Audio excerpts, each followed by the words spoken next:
नमस्कार दोस्तों, एक बार फिर से आपका बहुत बहुत स्वागत है।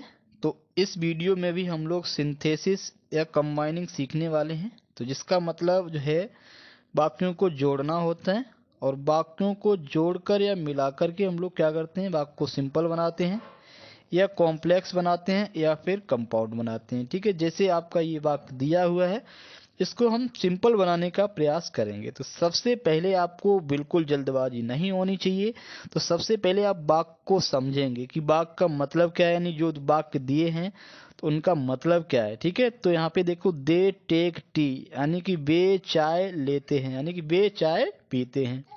तो दे टेक टोस्ट, यानी कि वो टोस्ट लेते हैं, यानी कि टोस्ट भी खाते हैं। तो यानी कि हाँ, आप सीधा सा मतलब देख लेंगे कि वो क्या करते हैं, वे चाय और टोस्ट लेते हैं। ठीक है, तो यानी कि यहाँ आप लिख देंगे दे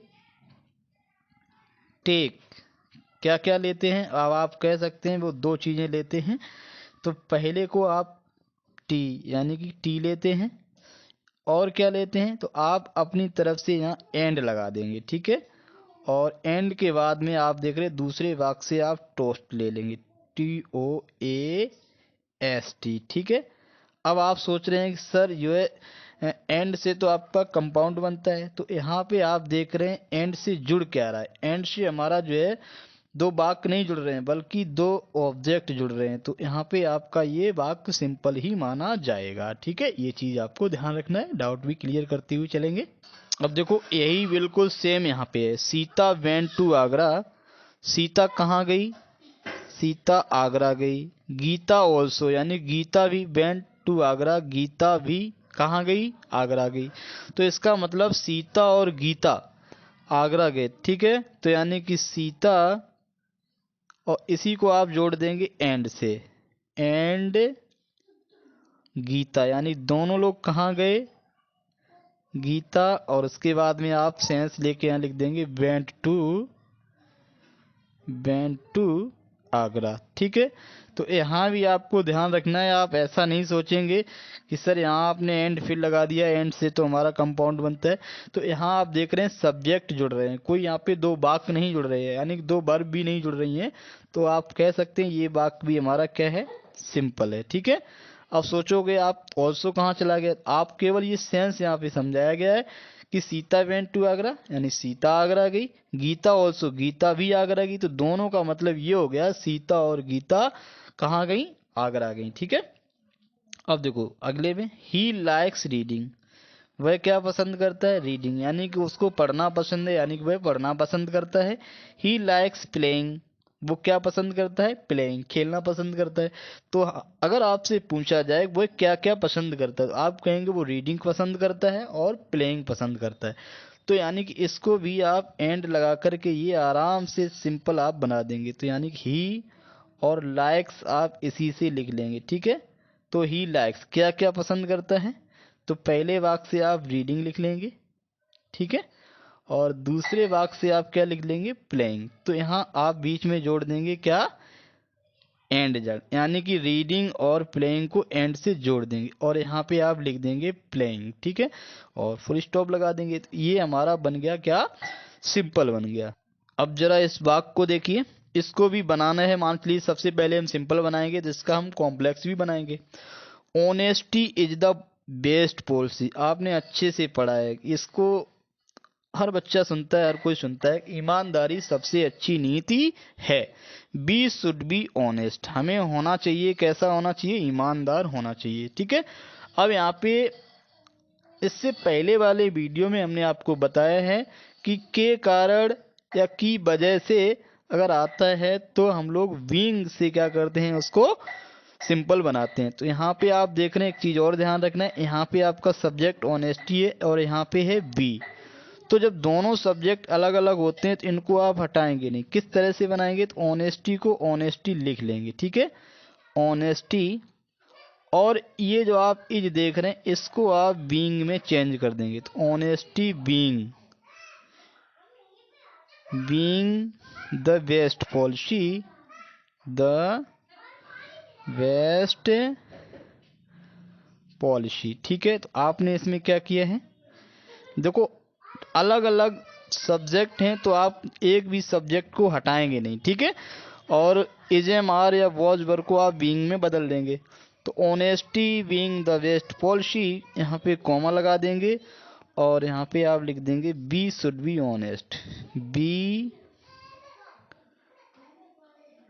शुड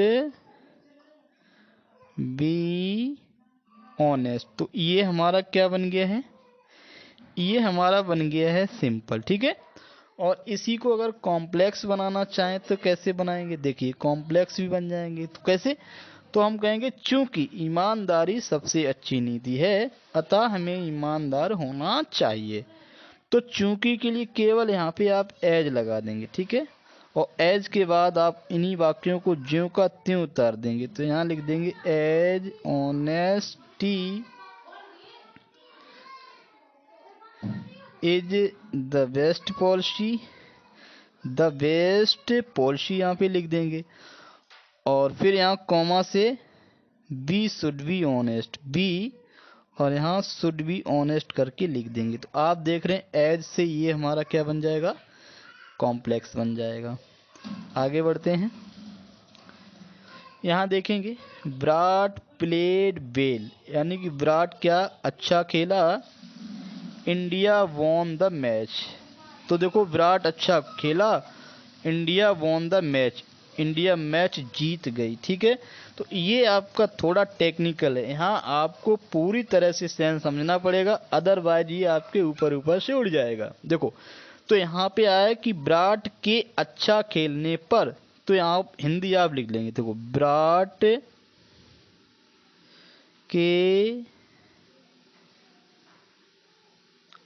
अच्छा खेलने पर, तो अगर आप इसको समझ लेंगे तब तो आप कर सकते हैं। तो यहाँ पे आप देखो ऑन पर की अंग्रेजी हो जाएगी ऑन, ठीक है। और विराट का या विराट की, काकी के लिए हम लोग क्या करते हैं, अपोस्ट्रोफ यस लगाते हैं। तो यहाँ हो जाएगा ऑन विराट्स, विराट के, ठीक है, ऑन विराट्स। अब क्रिया का जो सेकेंड फॉर्म है इसको आप चेंज कर देंगे आईएनजी फॉर्म में, ठीक है। क्योंकि आप देख रहे हैं ये जो ऑन है वो प्रीपोजिशन है, प्रीपोजिशन के बाद हमेशा क्रिया के साथ क्या होता है, आईएनजी फॉर्म होता है। तो ऑन विराट प्लेइंग वेल, और उसके बाद में इंडिया वॉन द मैच। तो यहाँ पे आप लिख देंगे इंडिया वॉन द मैच, पूरा यहाँ पे लिख देंगे, ठीक है। तो आप देख रहे हैं इसको आप इस तरह से भी सिंपल बना सकते हैं। अब देखो इसी को अगर बनाना है कॉम्प्लेक्स तो आप केवल क्या करेंगे, एज लगा देंगे, चूंकि विराट अच्छा खेला इंडिया मैच जीत गई। तो यहाँ आप देख रहे हैं केवल एज लगा देंगे और उसके बाद में विराट प्लेड वेल और यहाँ कॉमा लगा के दूसरा वाक्य लिख देंगे। ये आपका यहाँ पे कॉम्प्लेक्स बन जाएगा। और यहाँ देखिएगा ही डिडंट वर्क हार्ड, यानी कि उसने कठिन मेहनत नहीं की, ही पास्ड, वह पास हो गया। अब कहेंगे बड़ा आश्चर्य की बात है यार, कठिन मेहनत भी नहीं की और पास हो गया। तो आप कहेंगे ये तो बिल्कुल उल्टा है। तो उल्टा होने पे हम लोग क्या करेंगे, कठिन मेहनत न करने के बावजूद, तो के बावजूद की अंग्रेजी होती है इंस्पाइट ऑफ। तो यहाँ हो जाएगा इंस्पाइट ऑफ। अब नेगेटिव है तो यहाँ हो जाएगा ना करने के बावजूद, तो नॉट वर्किंग। तो यहाँ पे आप इस तरह से इसको बनाएंगे, थोड़ा स्पेशल वाक्य, एग्जाम में काफी बार ये आया हुआ है, ठीक है। In spite of not working hard यहाँ पे लगाएंगे, वर्किंग हार्ड, और ही पास्ड, देखो ही पास्ड। तो आपका ये बन गया है सिंपल। अगर इसी को कॉम्प्लेक्स बनाए तो क्या हो जाएगा, कॉम्प्लेक्स को केवल यद्यप उसने कठिन मेहनत नहीं की फिर भी वह पास हो गया। तो एक यहाँ पे केवल आप ऑल्दो लगा करके इसको आप कॉम्प्लेक्स बना सकते हैं, OUALTHOUGS, ऑल्दो, और ही डिडंट वर्क हार्ड, फिर कॉमा लगा देंगे, ही पास्ड लिख देंगे, ठीक है। तो ये आपका क्या बन गया है, ये बन गया आपका कॉम्प्लेक्स। अगर आप इसको बट से जोड़ देंगे, जैसे उसने कठिन मेहनत नहीं की, तो यहाँ पे लिख देंगे he did not work hard, लेकिन वो पास हो गया, तो यहाँ पे बट और ही पास लिख देंगे, ये आपका बन जाएगा कंपाउंड बन जाएगा। ठीक है, तो एक ही बात को हम लोग देख रहे हैं, सिंपल भी बना के देख रहे हैं, कॉम्प्लेक्स और कंपाउंड भी बना के देख रहे हैं। अब यहाँ भी आप मतलब समझेंगे डू योर वर्क, यानी कि इसका मतलब है आप अपना कार्य करिए। It should not be delayed, यानी कि डिले नहीं होनी चाहिए, देर नहीं होनी चाहिए। तो इसका मतलब है कि अपना कार्य विदाउट डिले करिए, यानी कि देर के बिना करिए। तो यानी कि आप इसको सिंपल किस तरह से बना देंगे, do your work, do your work. ठीक है, देरी के बिना, तो आप कहेंगे इसमें आप लगा देंगे विदाउट,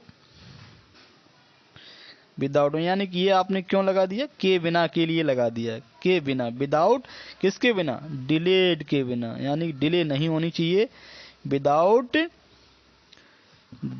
डिलेड यहाँ पे आप लिख देंगे। ठीक है, तो आप इस तरह से देख रहे हैं।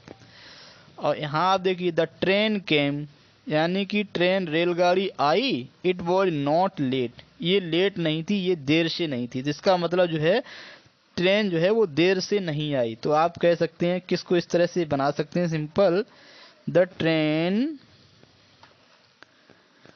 देर से नहीं आई, पास्ट इंडेफिनिट है, तो यहाँ हो जाएगा क्या, द ट्रेन डिड नॉट